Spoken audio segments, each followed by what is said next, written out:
guys, di sini saya akan mereview aplikasi yang bernama The Bangunan. Aplikasi ini sangat berguna untuk mengelola toko bangunan milik kalian sendiri. Pertama-tama, kita login terlebih dahulu. Kita beri nama admin, dan password juga admin. Setelah itu klik login. Nah, setelah klik login, kita menuju ke utilitas. Di dalam utilitas ada menu identitas. Nah, menu identitas digunakan untuk memasukkan identitas toko, mulai dari nama, alamat, telepon, kota, email, web, pemilik, dan keuangan. Setelah itu keluar, kemudian kita ke menu buat grup. Nah, menu buat grup itu digunakan untuk membuat grup dan hak akses pada masing-masing grup. Sebagai contoh, kita buat grup dengan nama kasir.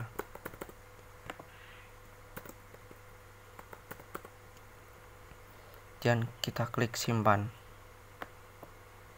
Nah, akan muncul di sini. Nah, setelah muncul kita pilih hak aksesnya. Kasir, tampilkan menu. Nah, di sini kasir bisa melihat menu apa saja. Jika kita menghapus menu database, nah, kasir tidak bisa melihat menu database. Jika kita centang, baru bisa melihatnya. Seperti itu contohnya.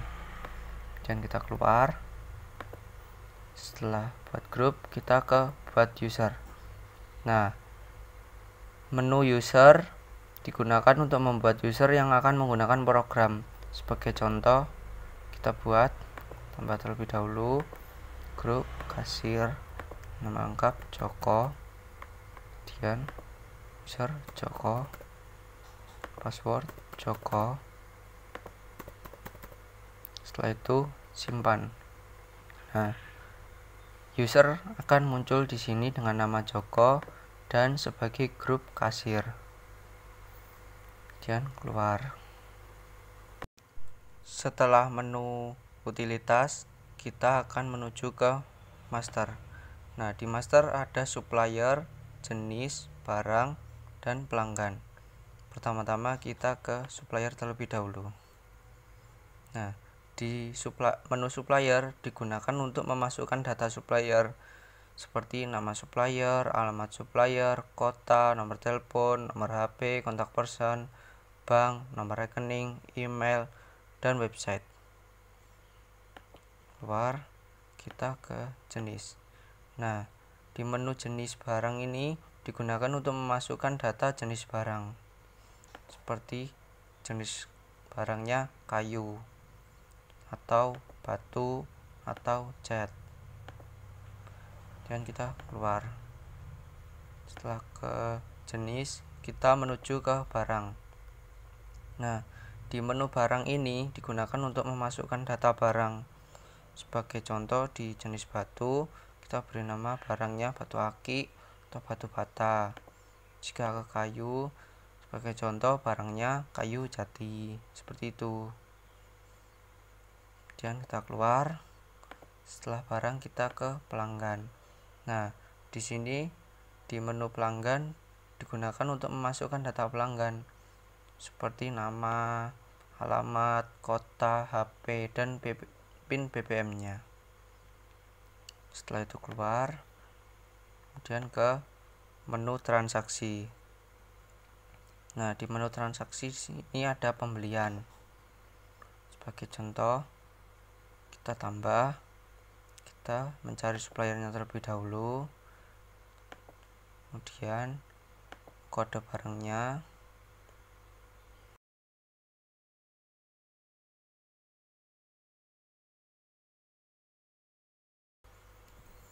dan kita beli 20.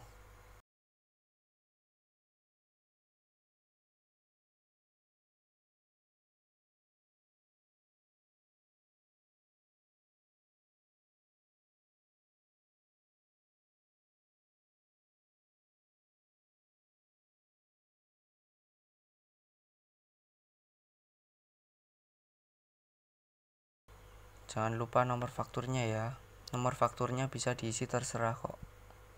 Setelah diisi semua, kita klik simpan. Nah, jika data sudah disimpan, baru klik selesai. Kemudian keluar. Setelah pembelian, kita menuju ke penjualan. Nah, di penjualan saya digunakan untuk memasukkan data penjualan barang. Sebagai contoh, kita cari pelanggannya terlebih dahulu, kemudian barangnya. Nah, pelanggan akan membeli 3. Setelah itu klik simpan. Nah, jika data sudah disimpan, baru klik selesai. Nah, di sini pelanggan akan membayar berapa.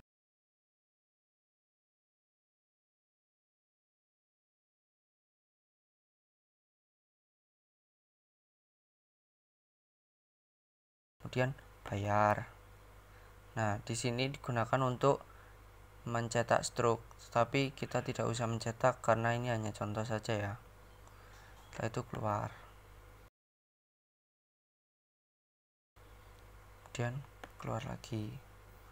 Nah, setelah penjualan kita ke retur pembelian.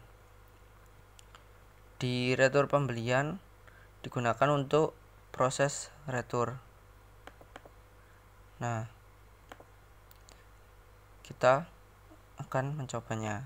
Kita klik baru, kode barang, kita cari namanya batu bata, stok tinggal 10. Kita akan meretur total 3 dan klik simpan. Data berhasil disimpan seperti itu. Dan keluar. Setelah retur pembelian, kita retur ke retur penjualan.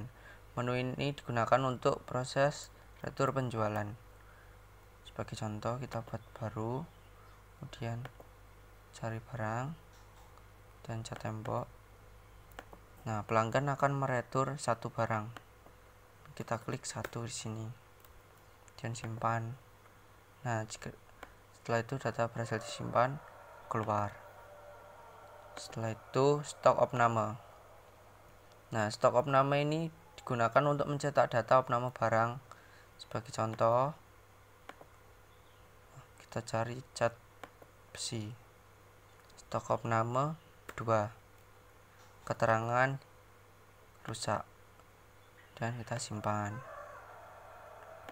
Oke, setelah itu keluar.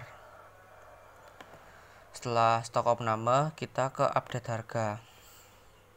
Sebagai contoh, update harga ini digunakan untuk mengupdate harga barang ya. Contohnya seperti ini. Nah, batu aki ini sebelumnya harganya 15.000. Lalu akan saya ubah menjadi 30.000. Klik simpan. Nah, setelah disimpan, batu aki akan berubah harga jualnya menjadi 30.000. Setelah itu keluar. Setelah update harga, kita ke lihat harga. Menu ini digunakan untuk melihat harga barang. Jadi ini digunakan hanya untuk melihat saja. Batu aki 30.000, batu bata 50.000, cat besi 50.000, cat tembok 55.000, kayu jati 115.000. Kemudian keluar transaksi. Oke, sekarang kita ke menu bayar hutang supplier. Nah, menu ini digunakan untuk proses pembayaran hutang ke supplier. Sebagai contoh, nah, kita memiliki hutang ke supplier sejumlah 550.000 dan kita akan membayarnya 300.000 terlebih dahulu. Ini sebagai contoh, klik simpan. Nah, hutang kita yang tersisa tinggal 250.000. Seperti itu. Dan keluar. Setelah hutang supplier, kita ke menu bayar piutang pelanggan. Menu ini digunakan untuk proses pembayaran piutang pelanggan. Sebagai contoh, kita tambah, kita cari nama pelanggannya. Nah, pelanggan Mbak Lili memiliki piutang 20.000 pada toko kita. Dia akan membayarnya sejumlah 20.000. Lunas ya. Kemudian kita klik simpan. Nah, di sini tertulis hutangnya kosong karena sudah lunas. Seperti itu. Kita klik keluar. Ya, seperti itu review singkat dari saya. Maaf jika ada kekurangan. Dan jangan lupa like, subscribe, and share.